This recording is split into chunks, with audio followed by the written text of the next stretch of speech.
But it's going to be, I would like it to be somewhat of a discussion and open it up a little bit.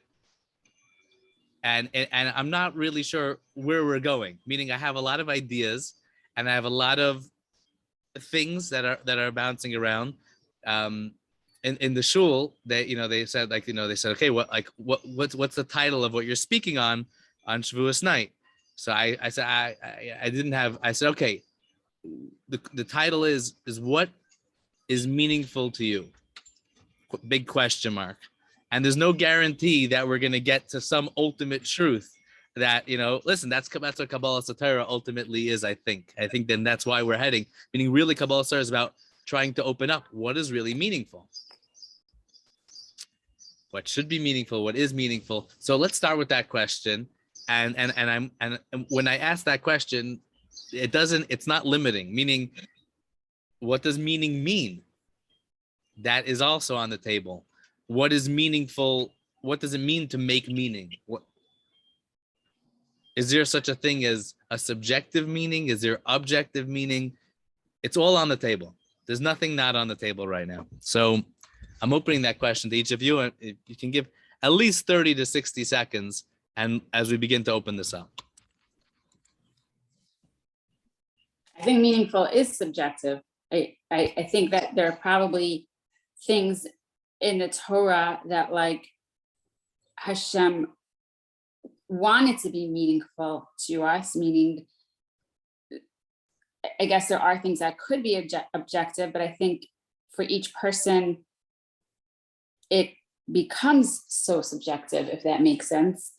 I think like proof of that is that, I don't remember who says it. There's a lot of people who say it probably, but that each person has their own chilek of Torah, right? Like Hashem, please, like open our eyes and our heart and our soul to the portion of Torah that's ours. So if that's the case, then it kind of has to be subjective. Like what is meaningful to me, my portion of Torah may not be the same thing to you. Why is your portion of Torah subjective?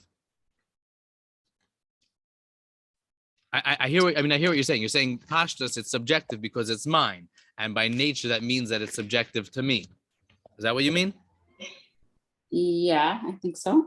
But okay, but well, I also have different roots. Sorry, right? With what Mrs. Farbman's saying, there's also different roots. We're different root souls, and we're different. Every os of the Torah is connected. One of his neshamas that we're all part of. So if I'm part of a letter Bays in the middle of the word Bereshis, then that's where my meaning stems from. So but even that wouldn't be a subjective meaning then, because then you're part of totally. That would be what? You're saying that would be objective. I think that would be where I'm glued to. I think that would be objective because you're saying that it's an objective truth, that the Torah is something bigger than all of any of us. It's objective. It just is what it is. Happens to be that I connected a certain way, and therefore I'm shining a bit of the light of the objective Torah.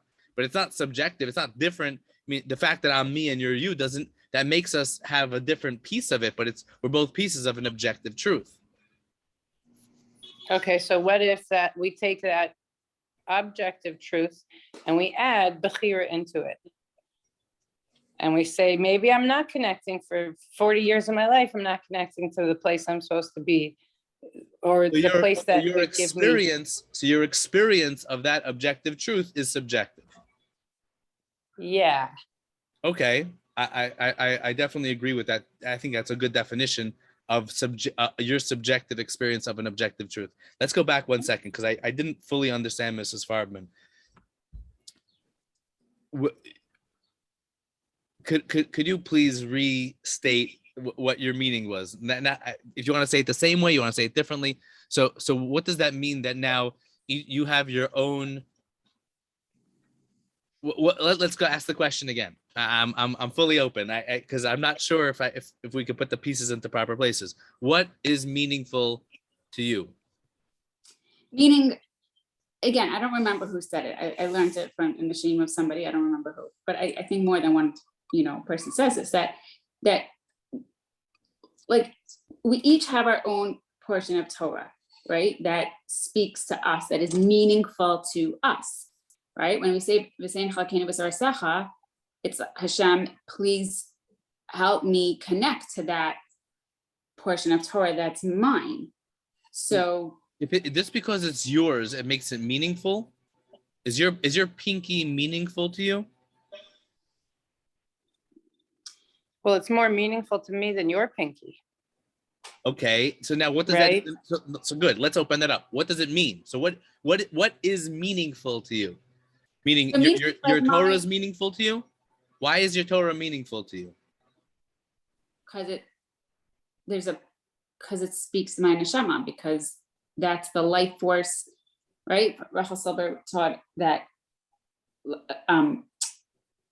like Hashem, we should daven that Hashem sends like our specific Torah to us, like that's our life force, like that's our I don't know, like my learning Hasidus might be more meaningful to me than learning straight Shulchan Aruch. Okay, I'm going to take this back a step. I realize that I think that I might have skipped a step. What does the word meaningful mean?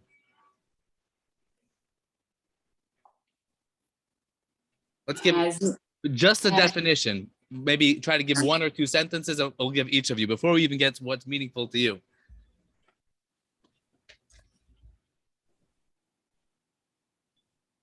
Yeah. I don't know. I think it's something that holds special value to you specifically. Inspiring, uplifting. Might we say that as human beings, we're kind of wired to be searching for a purpose and a meaning in life? Meaning that, meaning, a meaningful experience or a meaning, something, what is meaningful to me would mean things that give my life a reason for existence, right? Something that's giving me, it's meaningful to me, meaning that it's full of meaning, which, what does it mean that something means something, right? I could see a tissue doesn't mean anything unless it does. If I see that there's, a stack of used tissues next to the bed of somebody that I love as they're sleeping, I might think, oh man, they must have had a tough night. So therefore it's meaningful to me. There's some story that I'm making out from a set of facts. And that would be the meaning of this set of facts that are out there. What would you add to that? What would you add to that definition? Right. It like conjures something up in you. Right, meaning we can use the word meaning all the time, and I think it's good that we're finally taking a moment to define it. Because we're blessed to be sitting by the computer, I want to see what Google gives us for meaningful. That's good. Having meaning. Okay, thank you. Seriously. That's good. What does let's do meaning. What is meant by a word, text, concept, or action? Okay, it's as an adjective, it's intended to communicate something that is not directly expressed. That's beautiful. Okay. Say that again. Can you say that again? As a noun, meaning, noun. What is meant by a word, text, concept, or action? And as an adjective, it's intended to communicate something that is not directly expressed. So there's a tissue, and now it means something more. There's a meaning to it. There's a So when we're looking at something meaningful, let's do that again. We'll read it again now that we know what the word meaning means. Meaning, having meaning. Okay, meaningful elements in the language. All right, fine, very good.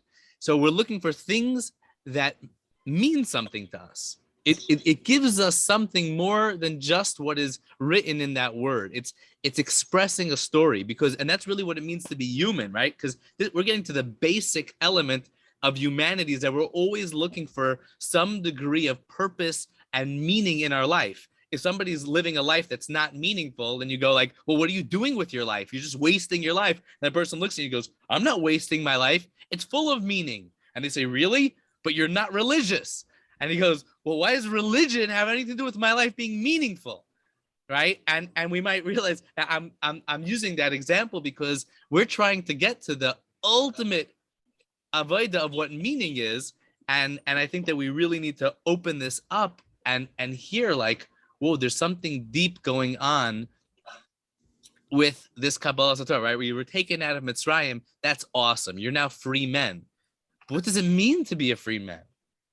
What are you now going to fill your life up? What's meaningful? As a slave, and we did this is like the first of the chaburas of the Sfiros, is that we asked the question, like, what's the difference between being a slave and a free man? And we might be able to say in context of our conversation that really to be a free man means that you have the ability to determine your own meaning in your life. Being a slave means that I don't have the ability or the freedom to manifest my own meaning. But as a free person, I can. And maybe even as a free person, I'm kind of limited by my own structure, right? My own midos, my own set of, chesed and gevura and of teferes and all these different things. And because even though I might no longer be a slave to my Egyptian master, but I'm now free to be me, but I'm still so traumatized that I don't yet have the ability to freely make meaning of my own life. And I need to work through a process till I'm free and I'm open. And now I'm an open vessel, ready to be scripted, ready for a story, ready for something deeper. And I'm reaching out and I'm saying, okay, but what is that thing? And then as Jews, I'm jumping somewhere, which we're going to have to pull this all back and we're going to have to deconstruct this. But we're coming to Kabbalah Torah. Kabbalah Torah means receiving something that is now going to be determining of making my life something that's going to make my life meaningful. And then we're going to talk about what happened actually on Har Sinai. Did something happen there that's making our life meaningful? Or is it just the means, the story? Like what exactly is going on? Mine's off. Okay, so can I ask something? Please. When you gave that example of the guy who's wasting his life and the guy goes, what, you're not religious, so what kind of meaning do you have in life? So I was thinking that what is meant by that comment, you're not religious or you don't keep Torah, is that the ultimate tool, perhaps, that or method of objectively giving meaning to something is that the creator who created all of us gave us the book of meaning and the book of, you want to find meaning in life, you want to do life the right way, you want your life to be the most meaningful it could be, here's how. And obviously, like, that's a mystery. We have to go, it's more than what's just written there. And so we hear from different tzaddikim and whatever, okay, you're connected to this, and this is your part of Torah, and this is your chelik of Torah, and learning this is going to bring you to the meaning. And we learn about the different aleph base letters of our name, and we know that our birthday brings meaning, and this and this and this, and there's so many ingredients that come together that made me who I am sitting here today, searching for meaning, sitting on this class. And so we're here searching for this meaning. And me compared to that person who's not religious in their life, they're also perhaps searching for meaning. And they're thinking the meaning of life is enjoying myself. I'm here to be and experience flowers and oceans and skydiving and whatever, and just have the greatest time of, we're a being built for pleasure and enjoyment. And I'm going to go use this being for pleasure and enjoyment and have a great time. And there's society rules to tell you, fine, you could do that. You can have all the meaning in your life, sit either on a mountaintop all alone in silence, or go run around and have the best fun, whatever you consider fun, but you can't hurt other people. So somewhere in there comes along rules to set us up. And I think people look at the rules of religion and they're like, well, that doesn't have meaning. And we're like, well, the rules of traffic doesn't have meaning. It's just there so that we can utilize the road to go. I can fly my airplane and jump out of it and go skydiving and have the best fun, but I have to put the gas in the airplane and I have to press the start. There's rules to how to facilitate and utilize and get to my fun, my meaning of life. So whether it's Torah or whether it's fun or whether it's whatever the person feels the most meaningful.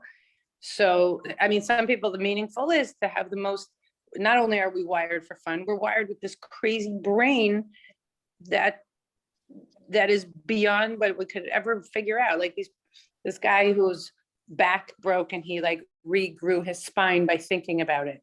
There's a book called You Are the Placebo. I can't think of the guy's name right now. Anyway, like, whoa, the power of that mind. And like these people sitting there developing their mind. So, even like a yogi, he's breathing in his left nostril and he's breathing out his right nostril. Like these are he's finding meaning in finding what his body does and how to do it best. So that guy's a marathon runner. This guy's a whatever. And we want to be a marathon runner, but because we're religious, we do it to save money for kids with sick illnesses or something. So now it has meaning, because just to run and be an Olympic, whatever, not meaningful. That's meaningless. Okay, right. meaningless. Right. Okay, first of all, you hit on so many good points.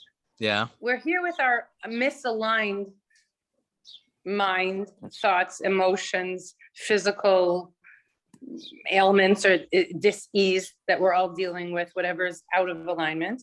And we're searching for meaning. And maybe we're busy searching the base medrash, which is a very good place to begin. Nothing against the base medrash, but maybe a person's going to find it by doing hisbodedus, and he's never going to figure himself out because he never tried such a weird thing, and he needs to do that. Or maybe he's busy doing hisbodedus and he needs to open a sefer. Like, so this religion and this Torah that Hashem gave us is in order for us to find that meaning, that objective meaning to life, that the creator of the world who created us all stuck into the world. What was the purpose he had? He's the guy in charge. He's the guy who made all the machines. Let's ask him.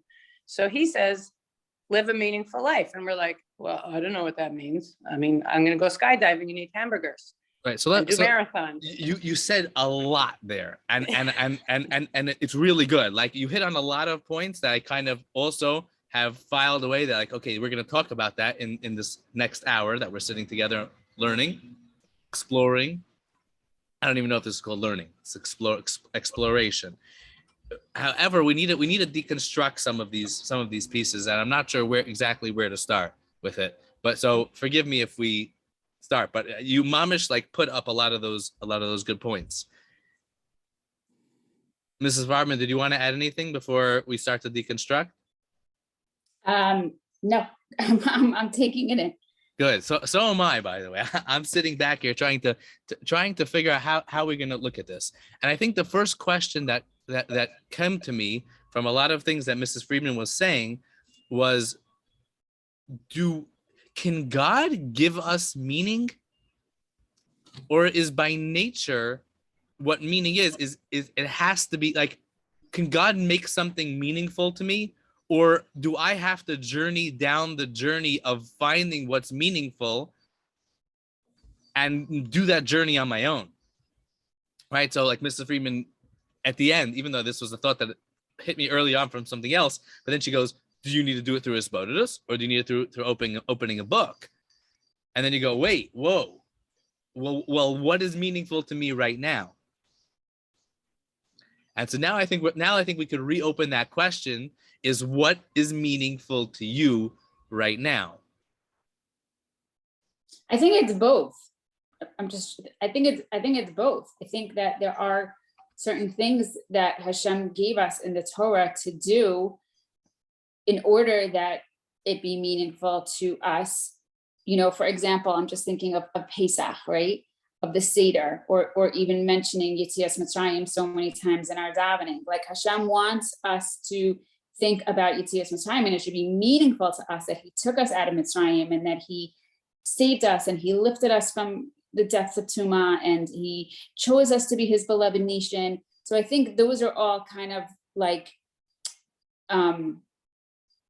ways that or Shavuos, right? We're coming to Shavuos. Like, it has to be meaningful to us that Hashem gave us this great gift of the Torah. But it's also the other side. Like, we need to work and unpack and try this and try that, and like, what is meaningful to us. Right. Let's say it this way. I think that we're all starting with a very, very strong set of ideas. We have a very large foundation, right? Baruch Hashem, we've overall been Jews our whole life, and I think, no judgment if you're not, but we're Jews at least for an extended period of time on this earth, and we've been journeying and we've been exploring and been trying to understand what it is. So granted, our conversation over here can definitely start further down the road than somebody else could, right? Like, for example, if I was but I feel like we need to take it back a step.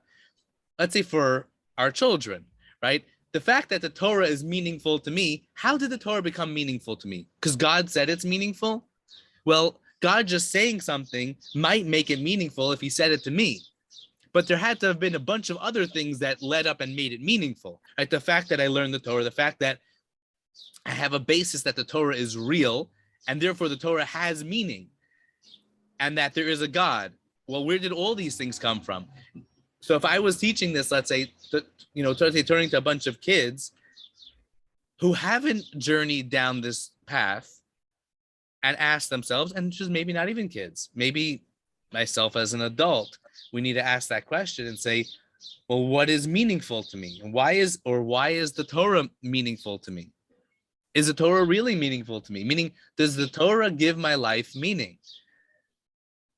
Does it give my life more meaning than my marriage? Does it give more meaning than my friendships?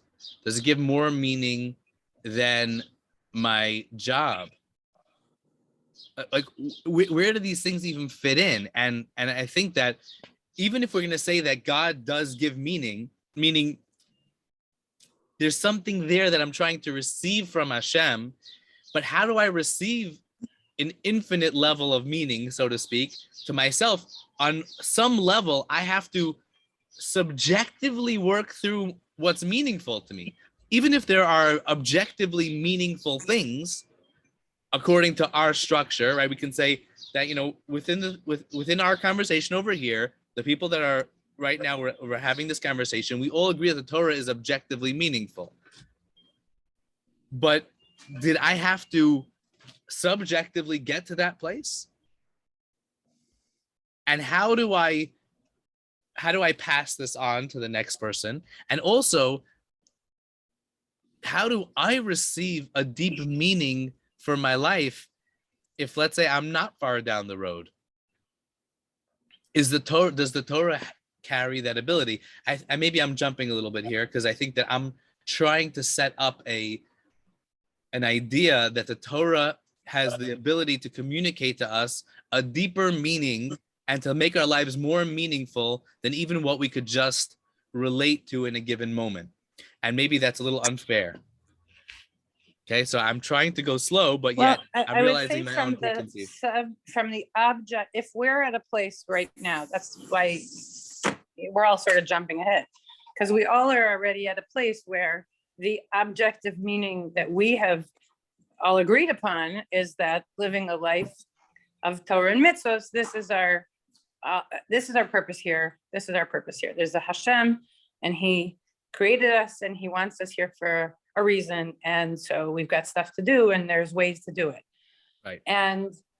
But if we were like asking ourselves, like I asked my 10-year-old son, woke up and he's like, what are you guys talking about? So I'm like, we're talking about what's meaningful. What does that mean? But important. So I gave and he's just, okay, first of all, he just woke up and he's 10, but he's like shrugging his shoulders, like, well, I don't know. Right. But if we were really going to break it down, and I'm going to guess kind of things that he would say is like being with his friends at school, at recess, being good at basketball, whatever. These are things that are important to him or meaningful to him or bring him that sense of, I would say, connection. Meaningful also has something to do with the Purpose. sense of connection, that like, I don't know, those tissues on the floor by the bed of the person, why are they meaningful? Because you're connected to that person, and those tissues are connected to that person that you care about. And so you're reading into the story to find the meaning. So a Because it's basketball communicating game, something to me. communicating. It's communicating a deeper thing. So I mean, it's the meaning of something, like we said before, as an adjective. It's communicating something, right? The fact that let's bring it down to a mitzvah, okay? Because that's where we want to go anyway. And I don't want to jump, and we might end up very far. So it might as well start there. But let's be critical with it also. If I do a mitzvah. Let's say I do a mitzvah. What is the meaning of that? Is it meaningful to me? Is the Torah meaningful? Let's leave the Torah for a second. Let's go straight to a simple mitzvah. Putting on, it's one that we all do. Shaking a lulav.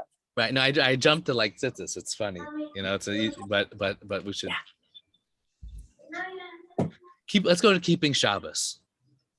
Okay, is keeping Shabbos meaningful? So even in my life at this point, sometimes yeah, and sometimes no, but at the end of the day, yeah, it's obviously meaningful, because I'm not going to go toss it away. I'm not going to, Well, that's valuable. Valuable. Valuable means that, right, like a diamond is valuable to you. It doesn't bring meaning. Yes. Right, but your wedding, I would presume that your wedding ring would probably have a lot more meaning, be a lot more meaningful to you than let's say a birthday gift of jewelry. But at the same time, you have guys who wear wedding rings and guys who don't wear wedding rings. And to those guys who wear wedding rings, it is so meaningful. And to the ones who don't, well, maybe they're not, because it is so meaningful. But it doesn't have meaning to them, because it doesn't communicate the bond of marriage or whatever else it might mean. Right. So there's a subjective meaning article of a wedding ring.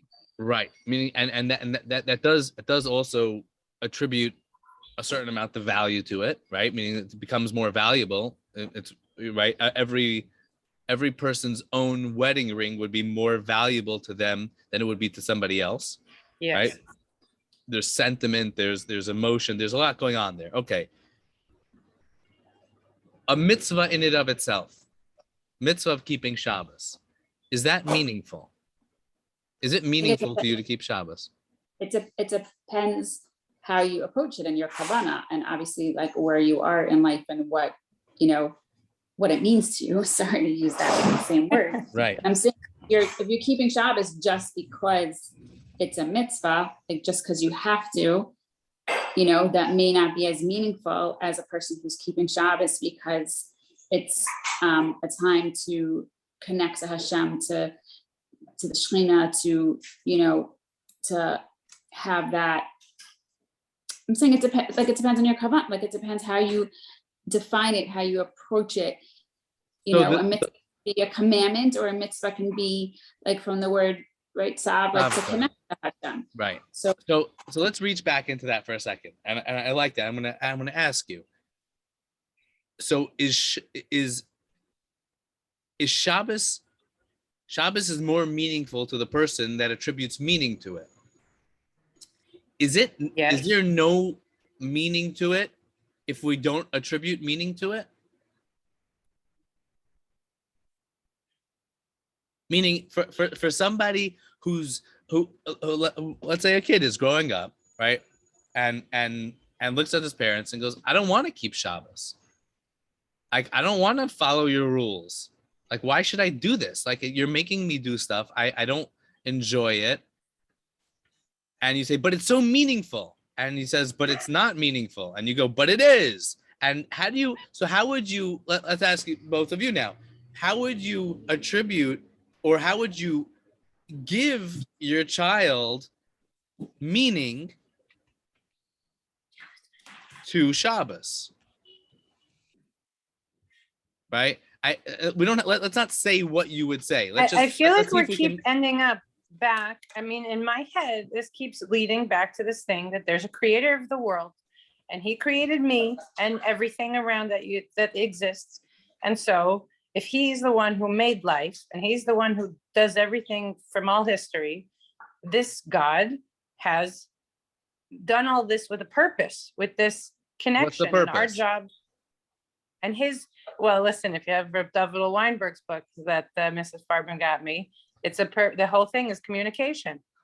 Okay, so you have the We book, snuck so ahead. tell We us. got a little Meaning, got a little- so what's the purpose? No, this is good. I want to open this up, and I think that, I think it could be that this is very passionate for both of you, but I think that for me, I think this is at the essence of what Kabbalah Torah is about. It's about really threshing this out and clarifying to us things that we might know. I'm not right. I think I'm that not it making might any be claim that very there's any passionate chidushim here. When we sit here to talk about it, it's very passionate. Very, very passionate. When I open up a book, very passionate, very simple. But when I'm running around my day, Well, let's start with the pasha. Let's start with the pasha. Go, explain. So there's a God who created a world, and there's a God who created the world and me and you, and this is the purpose that he did it for, that we should enjoy. We had Hasana Egal Hashem. We should enjoy. And the way that we as human beings can do this is to follow the Torah and all these different details. They're all the mechanisms, all the mitzvos, they're all a medium that we use to hear Hashem talking to us and see Hashem loving us. So this is like nutshell. Now my kid I'm gonna interrupt you for a second, and I'm gonna say let's strip this down. You're saying that there's an ideal way to live moments, right? You're starting with a certain like a presupposition that there's a good way to live moments, and there's a not such good way to live moments. And we're trying to find, as human beings, all humans, we might say, are in a great epic search to finding what is the best way to live a moment. Yes. Now, there's lots of different moments, right? So we want to live, there are some moments that we want to live that are, we can get very simple, right? When you brush your teeth, what's the best way to brush your teeth? Well, this is the best toothbrush and this is the best toothpaste, and the best moments are experienced with a full set of teeth, and therefore you should also spend time brushing your teeth. Okay, so suddenly there's a meaning to why we brush our teeth, right? Because you want to live those moments the best. But the best toothpaste and toothbrush for me might be different than the one for you. And it might be different at different times. Because there's a specific, because what we're saying is that within this search to live the most perfect moments, there's going to be there's going to be a defined goal, and to get to that defined goal, there might be a different set of pathways to get there, and therefore you have to figure out what's best for you. So we might even say that for your own self, there are different goals, right? Human beings have set up different sets of goals of what they're trying to accomplish, and if let's say your goal is to enjoy, then you're going to use that goal to define your set of rules for what is going to define something that's meaningful, right? Meaningful for that person would mean anything that's helping them get to that goal.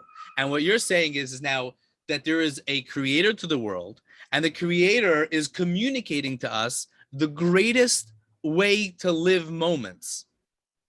And if you want to live moments in the best way possible, you're going to follow this set of rules.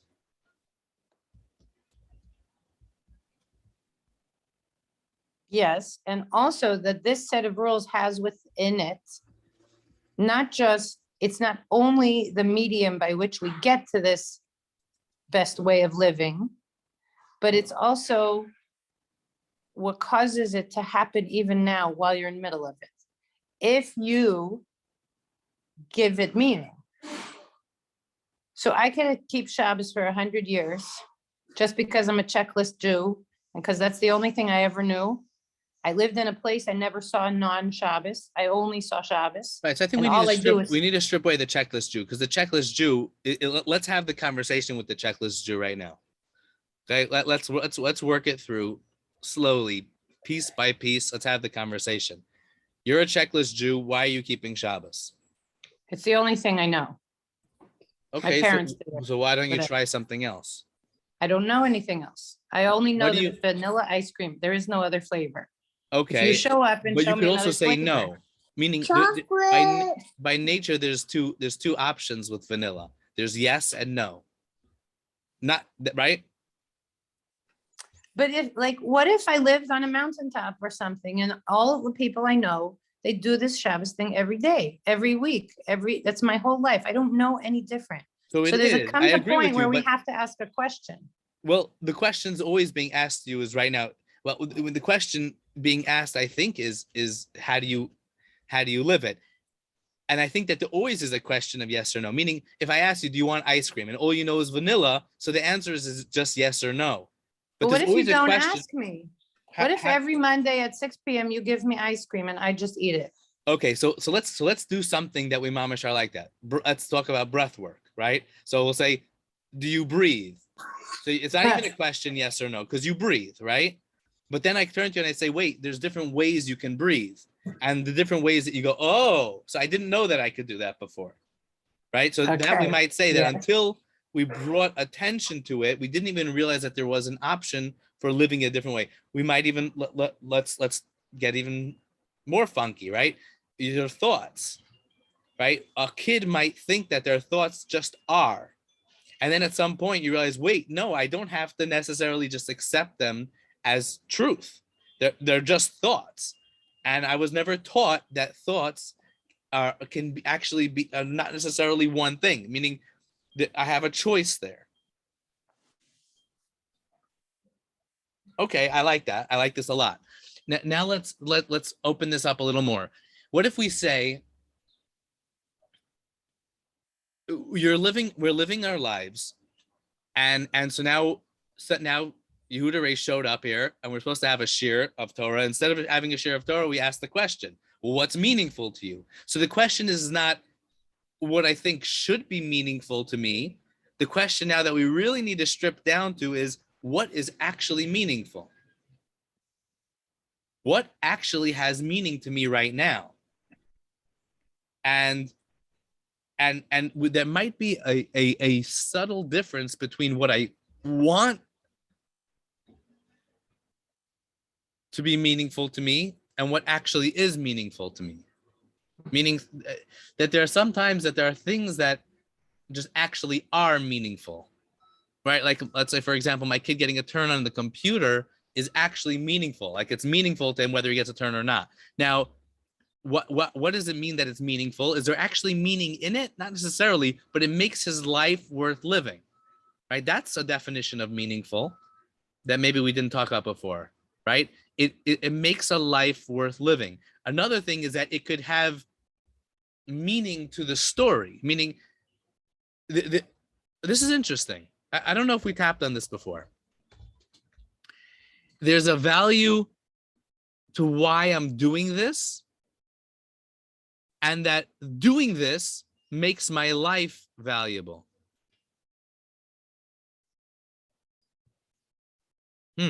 That's interesting. Does that make sense? Does that make sense to either of you? So when we talk about value, would you say that value is a very subjective thing? Diamonds are valuable because everybody saw that there were only a few of them, so everybody thought, wow, these are great. Let's get them. Supply and demand, kind of thing. So that brings value to like physical objects. And But if we have a sentimental value to something, that's a different value. Or if we have a relationship value, those tissues became, if my baby was born and they have a little bracelet from the hospital, it's a plastic little thing, the little bracelet they give a baby, that is so valuable. we're packing up, we packed everything valuable. What's valuable? And Right. so Okay. we have So some, good. We can talk about. So let's actually use that for a second, because I think that's going to express that this differentiation that we just gave. Right. Something could be valuable to you, meaning it has a subjective value, and something has an objective value. Right. Air is objectively valuable to yes. people that breathe. It's not something that's subjective. Now, there is a relationship, meaning if I'm running short of air, I might pay more money for air. But I might pay, if I want to go scuba diving, I might pay you money to be able to give me vessels by which I can hold air underwater. But let's take it back 1 second. Actually, I think that this chiluk is actually very important. Can I just say one thing though before? I'm sorry. Please, absolutely. What you were just saying, like how something has value and it adds value to my life, right? Right. But I think Rabbi Yehuda said like 2 steps back, right? What if it's something that we want, like we want it to be more valuable, we want it to add more value to our life? You understand what I'm saying? Like a let's talk about ratzon, like right, like right. Meaning, but why would you want something to be meaningful to you if it isn't meaningful to you? And I think that this is. Let's break this up and tell me if I'm where I'm going with. We can open this up. I'm not going to jump too far. We broke down 2 different types of meaning. One is that the action itself has meaning. It has value. There's something by nature. Keeping Shabbos, even if you don't feel a meaningful purpose, we would still say, hey, there's something here. And then there's something that's meaningful to me based because of what it means to me. Right? And so therefore, if there's something that is, if we're creating a certain truth, saying this by nature is meaningful, and I go, but it's not meaningful to me. He goes, I don't care. You should want it to be meaningful. And that might be how we're relating to Shabbos sometimes, because I don't actually find it meaningful to me. Meaning, I don't feel that it's making my life a higher quality of existence, but because there's something, for whatever reason, is telling me that there's meaning there.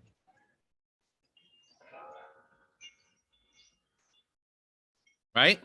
The Torah is telling me. Why am I valuing the Torah? That's a good question. Maybe there's a belief system that the Torah is meaningful, but there's something there.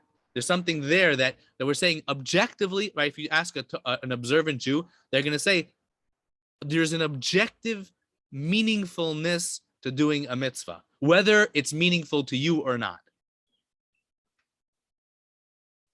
And I think that this is actually a very powerful chiluk that 45 minutes ago I don't think I was aware of, right? I think we've spoken about value in terms of objective and subjective value, and we've spoken about kavod as objective and subjective, right? That there's just a by nature meaning what the value of something in and of itself, but now we're bringing it to meaningful, and this is actually quite profound. And so if we're looking when we ask somebody, when we say what's meaningful to you, we might now have to redefine the question that we asked at the beginning, which is what makes your life feel meaningful? What makes your life, what do you do in your life that gives you the experience of meaningfulness? And what do you do because you think that there's a meaning, it's meaningful in and of itself? And we might say that this is very interesting, and this is kind of why I mentioned it, Mrs. Farbman, right when we got on, is that when Mrs. Friedman, when Mrs. Farbman got on today, she mentioned, we were talking, I asked her how the trip was in Eretz Yisrael, and she said it was good, and it was a mixture of spiritual endeavors, let us call them, it's not even the right word, of objectively meaningful actions, or time spent on things that we have accepted as objectively meaningful, and time spent on things that were subjectively meaningful. And the things that were objectively meaningful, we would call the Olam HaTorah v'Hamitzvos, and the subjectively meaningful things we would call the Olam Harashus. I'll give you another example. My birthday was this past week. I went up north and I spent time in my friend's house in Zichron Yaakov. The first time I ever was there.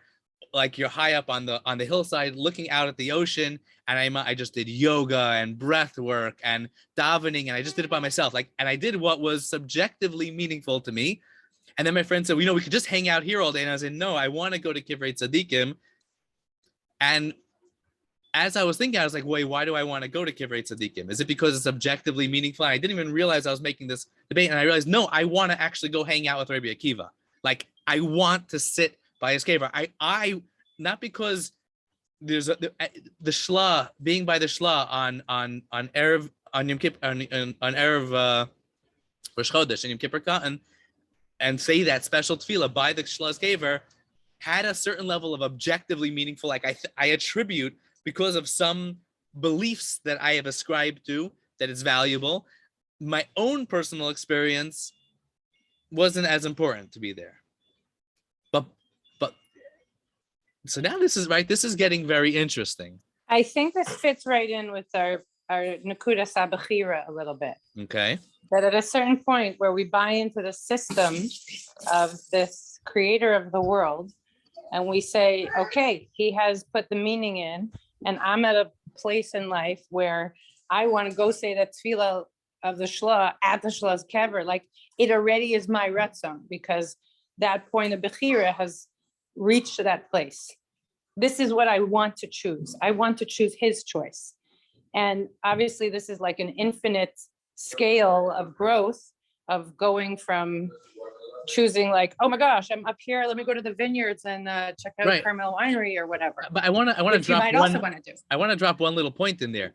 Nowhere in the Torah does it say that you should go to the shla's kever and say the tefillas hashla on Erev Shavuos. Even the shla didn't say to do that. Right? But yet I've ascribed meaning to it. I've made it meaningful. Why? It's because I mean, it's things that, just to put it like so in such simple terms, but like, what's gonna like turn on my soul? Yes. Yes. So that's different than another person's. Good. So you're saying I'm gonna jump. I just noticed that it's 2:25, and I don't know how much more time you have, but I know that we're getting near the end. So let's take everything that we just heard, and let's put it on the side for a second, because Mrs. Farman just brought up something profound. Okay, and I'm going to ask the question slightly differently. And Mr. Farman, I want to ask this question directly to you. Why do you behave the way you do? Right, and I'm going to ask Mrs. Friedman's point. She said earlier, we only behave based on what we know. So if I only know Shabbos, I'm only behaving that way. So I'm asking you, Mrs. Farman, why do you behave the way you do? So I would like to say that I'm trying to behave the way I do because my goal in life, what is most meaningful to me, is to be as close to Hashem as possible. Okay. Or to say, like we just said, to keep my soul, turned on. So, going to Kivrei Tzadikim to me is meaningful, and I find those, moments helpful in that, right? But for another person, that it doesn't do it. Like, that doesn't work for them. Beautiful. Now I want to ask you another question. How did you get your main desire and goal is to connect to Hashem? I'm going to accept that without even, let's not question that. Let's say that's your deepest desire, right? And we've had other conversations. We understand that Ratzon Mamish the highest. How in the world did that get to going to Kivrei Tzadikim? Like, who told you that? Where did you see that? And why? And why? Well, I think I'm giving you what I think is the answer. Okay, sorry. Why are you behave? Where did you get that behavior from? From learning, from connecting to people, from trying to put myself with people and situations and environments, etc., So the answer is that you're mimicking other people's behaviors that seemingly had a similar objective that you are looking for, and you're being a copycat of their behaviors to try to experience something that you're looking for. Well, I would like to not think of it as copycat. I would like to think of it as Well, there's a negative, Following in their a negative footsteps. connotation. You want to call it But I happen to Masorah? think that this teaching, role modeling. fine modeling, but the point is that that what we're always Masorah copying is? something, meaning we're always mimicking something. There's something that I'm mimicking that, and sometimes, by the way, we might stumble across an amazing truth, and then we might model it for someone else, and then they're going to mimic it and try to get to it, meaning they're going to be doing. So the only way to really transfer an experience is through communication and modeling, right? So we have to communicate something to someone else. And how do we communicate something to someone else is by modeling it, and they can be a copycat, right? Meaning that's why we look at our kids. Well, what is Masorah? Is this what Masorah is? I think we're starting to hit on it, yeah.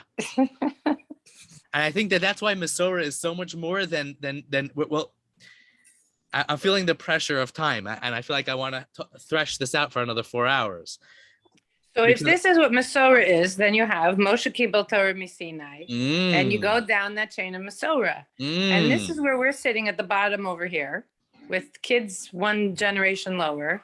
And we're that link in the Masorah, connecting them, communicating to our kids what our parents and Rebbes and whoever taught to us. And we're passing this along. Hashem came to Har Sinai and he gave us himself. He said, I want to talk to you. Aseres Hadibros. We literally call them that. Right? Yeah. And he created, like Reb David's book says, with the world with the Asara Mamaros. It's all speaking. Right. And here he is, Hashem's talking to us. And Avram Avinu wakes up and he's like, what is going on? Who's talking to me? What's talking to me? What's the story? Right. And we're following this Masorah. Right. Which really was Hashem's plan all along. But are you actually, so now we have to ask ourselves is hold on, am I following, what is the Masorah that I'm following, and how much of it am I what am I actually grabbing and holding on and mimicking, right? Because what we just kind of, maybe I'm definitely jumping here, but what we're realizing is that on some level, the way to really have meaningful experiences and moments can really only be able to be communicated over, for sure, over multi-generations, would need to be through practices, through behaviors, right? That can carry the meaning. Right, like the chain of Masorah is passing along, like minhagim, right? Minhag Yisrael Torah, right? That we're passing along something deeper that is embodied in human behaviors, but yet is ascribing a much deeper meaning to it than just the level of behavior itself. And maybe we're going to jump, and I feel like we still need to thresh this out, but maybe we might be able to say that this is why the Torah needed to be given to humans, right? Because when Hashem was giving the Torah to Moshe, the angels all said, why are you giving it to them? We relate to the meaning much more. And Moshe said, yeah, but you can't embody it on the most physical and lowest level. And by not being able to do that, you're missing some level of manifestation and passing it down through the generations. And maybe even there's something unique that needs to be, we need to live and die and pass things on from generation to generation that gives a certain level of breakdown to embody something that's so beyond in the finite.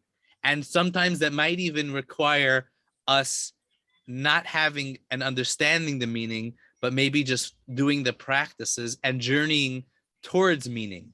Maybe there's something uniquely human about the journey towards purpose and meaning as we embody and mimic behaviors that are so much deeper than we could possibly imagine.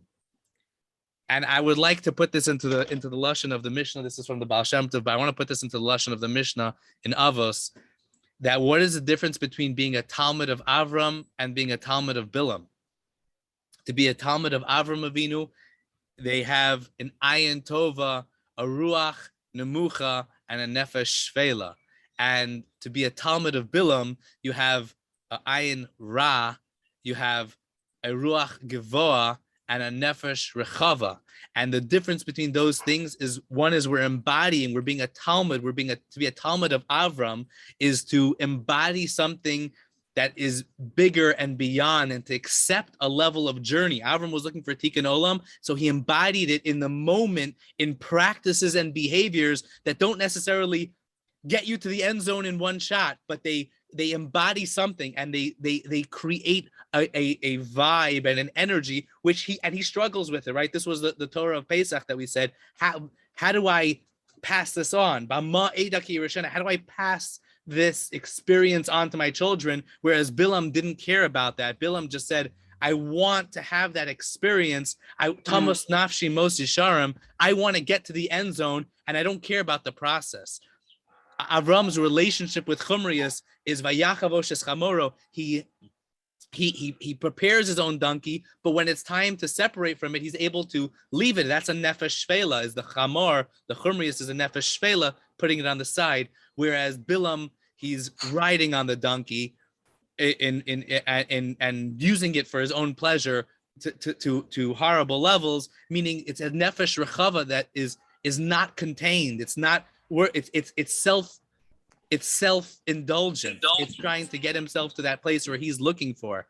And ultimately, what we need to do is be able to be a true Talmud of Avram, have a healthy relationship with the Chumrius, have a healthy relationship with the experience, open up our practices, and be a student. To be a student, Bachlal means to be a student, mimic something that is holding more than just this. And maybe that's the Torah is ani b'makom echad v'asher makom acher. Torah is meant to be. There's or Torah and ner mitzvah. I was thinking of opening this up. This is the piece for this for us in Eretz Yisrael. We're doing Parshas Nasa this week. If you own a Pri Haaretz, you might want to look at it. I think that it connects to this as well. Okay. I just said a lot of things. I would want, you said a lot over there. Yeah, sorry. I understand that it's not fair. It was like, wow, we're definitely going to have to listen to the recording of this because it was super big. That's enough for my breakfast. That's enough, yes. Sorry, but when you mentioned that Hashem, the Malachim, when Hashem gave the Torah, so we know that a Malach, he's created to just do exactly as he's told, whereas they have no Bechira. They have no Bechira. And we have to choose and accept the Torah. We have to say yes. And Hashem had the whole forcing this, that, whatever. Okay, there's a lot going on there. We can't talk about that now. But we have to receive it. He didn't just throw it at us. And, nice. It was that communication. And we're constantly re-receiving it. This is not even what I was going to say before. This is coming out different. So this re-receiving is us searching, man's search for meaning, that we're like, what is going on in this world? Hashem, what are you telling me today? What are you telling me right now? I know in the big picture, I'm supposed to keep this Torah and follow the Masorah of my parents. But you know what? It's been so many thousands of years. There's there are a few hiccups in how the Masorah was given over. Nice. There's a few things that I didn't receive correctly. And if you ask that guy who's not being religious, why are you not being religious? Well, I didn't get a good Masorah. Right. Because if we did, it would be the most natural thing, because our neshama would say, this is the best delicious. Why do kids like junk food instead of strawberries and cherries? Bad Masorah of physicality, right? Okay, but like. Well, not. I don't know if it's a bad Masorah over there, and I think that's actually a great example, wonderful example. It's that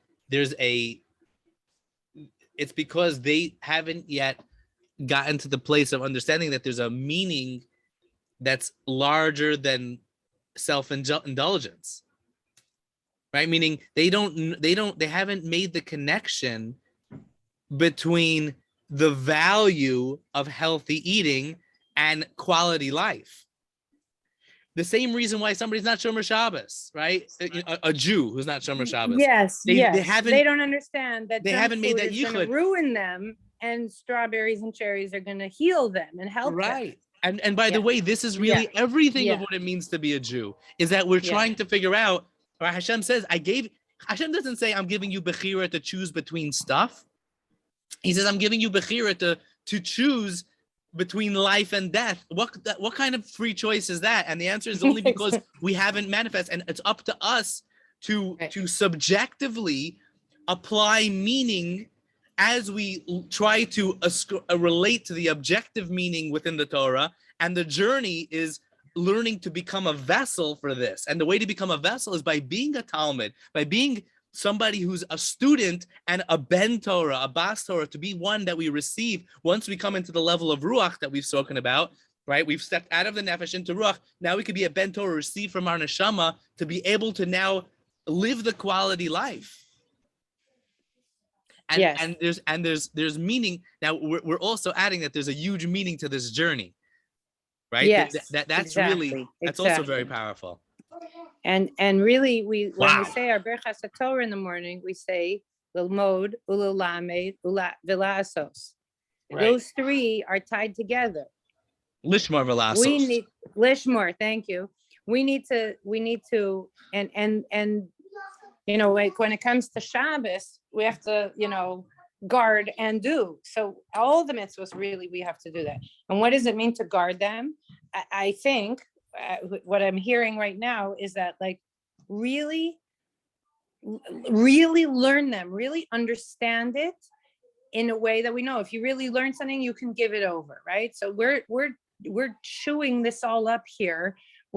And digesting it. Well, I don't know if we're digesting, that'll take a little longer, but we're chewing this whole thing of like, what is, and if you look, I remember somebody said, oh, Jews, you don't let anybody ask any questions. I'm like, hello, did you ever open a Gemara? Like, it's the whole book of questions. Essence, the essence of what it means to be a Jew is to ask questions, right?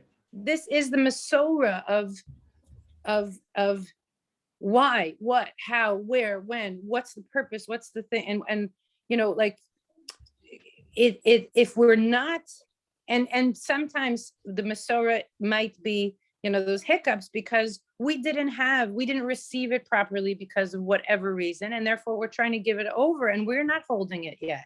Look how long it took us to do this conversation, and we could really go on for hours. So did I give over to my kids the meaning of life? Well, I don't even know the meaning of life. I didn't even chew it up yet. So I might be able to give them what I've already received. But because we're searchers, we're learners, we're like, my neshama is hungry for more. And so we're looking, I need more meaning in all this that I'm doing. And Baruch Hashem, that we're looking here within Torah for our meaning. Baruch Hashem, we're not teenagers looking all over the other place. We know the value of healthy eating. We know the value of Torah. We understand. And so we're trying, we know more than we used to. We know more than we used to. We have an inkling. We're beginning to learn. Right. We know more than we used to. And we Baruch Hashem, because, and maybe that was just given to us as a free gift because some bubby way up there davened a lot for it or something. For whatever reason. We're here learning Torah. We're learning by Shiviti. We're going to the Shla, and we're like, yes, I want to daven this. If only I could. And we're wanting that. We're wanting to feed our neshama. Of course, we're still struggling with the junk food instead of the real food, because that you know, Rabbi Esha Torah, he talks about the 5 levels of pleasure. Counterfeit pleasures. Yeah. Okay, so the world is full of these counterfeit pleasures, and if we're and as a Jew and as a human being, a lot of times we have to taste them and try them before we're like, oh yeah, that was not the real thing. But we have to make sure that we receive the real thing and that we give that over to our kids. So like that, and it's all in that journey of like, what are you telling me? Let me understand better. How many commentaries come along to answer It's always funny that Rashi has no question. It's the unspoken question, but the question is there. These are questions you're asking. Let me answer them, and he's just abbreviated, but there's questions and questions and questions. And then we have a million more on Rashi's time. Like, it's always way to have another question and have another question. And we could keep learning forever, because the learning, which facilitates our development and aligning us with, we should do healthy eating, we should do healthy living, we should make ubacharta b'chaim, we should make choices that bring us life, that feed our neshama, like Mrs. Farben said. These are would you like to suck in the water under the scuba diver, or would you like to pay money and get a tank? Well, we're here, we need to pay that money for the tank. And we're happy and we're excited, and because we have meaning in it. And our kids go to school and they're like, why do I have to sit here for 10 hours at a desk learning some silly sefer? They don't have the same meaning. And I think that it's part of Shavuos, part of our job to see how can we communicate that better? How can But I just want to add though, and again, just very simply, and again, what Yehuda just said 2 steps back, that, it's part of our journey, it's part of our process. So I think that, of course, on the one hand, in our generation today, we're so far from Masorah, and, it's more difficult and it's more challenging to find what's meaningful to us. But on the other hand, I believe so strongly that, like, Hashem puts each of us on our journey and on our process, for what we need to become closer to him. And I think that in our generation, again, just Mrs. Friedman and I sitting here at, 6:30 in the morning, Baruch Hashem, like there's each person who has that ratzon, like there is opportunity, and there is, exploring to do and learning to do. And I think that, I don't know what I'm trying to say, but it is our journey. Like, it may have been easier generations ago, they were more connected to the Masorah, but then again, we have, right, they say that like Mashiach's going to come when everyone's learning the Torah, the Baal Shem Tov, like we're getting closer to that, you know what I'm saying? And there are, opportunities and the process to find what's meaningful to us, and to then, integrate it into our life. It's so there, like it's so. Amen. I don't know if I'm making sense, but. No, amen. I think that we opened a lot today. Really, that little 6-minute rant at the end it really needs to be discussed. I think that there's a value to the way that we were able to discuss it and question it and open it, and not necessarily assume. Even though I had an inkling of where I wanted to go, but we have to be open and ask questions that are somewhat open-ended. And when we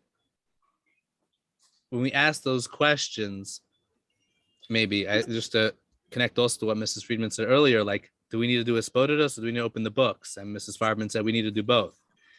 But when we do them both, then we need to open the book and hear how it's communicating to us what meaning is. And we need to also open up our own hisbodidus, but also allow the wisdom of the masters, of the ones that we're imitating, the generations that we're imitating, to allow them to manifest in our lives and in our human experience. Hayom. So I bless us all, mamish, that we should be able to go to Kabbalah Torah very open with a lot of questions and a lot of openness, but questions that open doors, not questions that close doors. And that we should be open to truly being receivers of what life is really about, and that we should really ask the questions again and again and again of, why is this Torah here? What is it giving to us? What does it mean to me? What makes my life meaningful? Why is the Torah making meaning out of things? And we should be zocha mamash to be makabel, like to really truly be receivers. Amen. L'chaim. Really amazing. Thank you so much. Amen. Thank you so much. Have a wonderful you. Shabbos and Yom Tov. Wow. Amen. Good Shabbos, good Yom Tov, mamash. Surah Tevis.